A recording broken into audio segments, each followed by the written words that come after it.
Jefferson Parish, the area under the West Bank Expressway is getting a facelift. It is, and this morning local leaders broke ground on an 8-mile-long beautification project. It's also expected to help control the homeless encampments that are popping up under the bridge. Paul Murphy joining us now along Highway 90 in Gretna with that story. Paul. Well, Cherise, Katie, you know, people like to say that the West Bank is the best bank. Folks on this side of the Mississippi River are very proud of their community here. Now, local leaders want to turn this vast stretch of land under the West Bank Expressway into a park-like corridor from Avondale to Tarrytown. The land under the West Bank Expressway is barren, litter, and underutilized. It's also home to a growing homeless population. Mike and Ginger Martin own the Rose Garden Center in Marrero. We haven't had any big problem with people begging or disturbing our customers, but it is a little unsightly to see them hanging around there and the trash that they leave and so forth. 2, 3, turn. Friday, Jefferson Parish leaders broke ground on an 8-mile-long landscape improvement project within the West Bank Expressway right-of-way.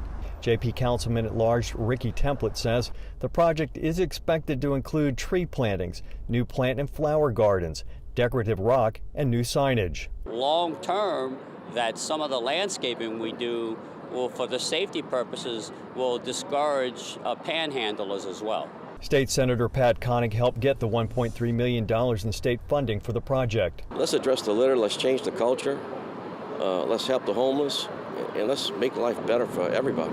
Jefferson leaders want to make the state-owned land under the expressway part of the parish park and recreation system. Template says that would allow the parish to eventually ban homeless encampments on the right-of-way.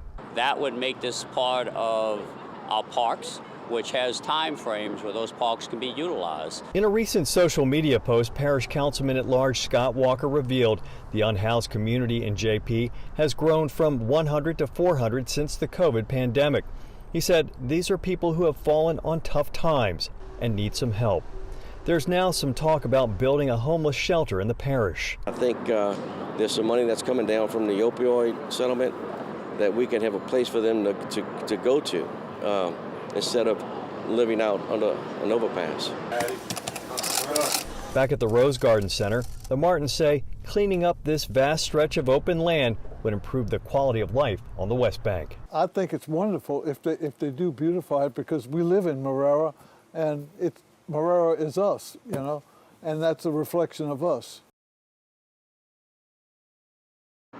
And the beautification project is now set to begin in May, and it is expected to be completed by December, at least the first phase of that project. We're live in Gretna. Paul Murphy, Eyewitness News.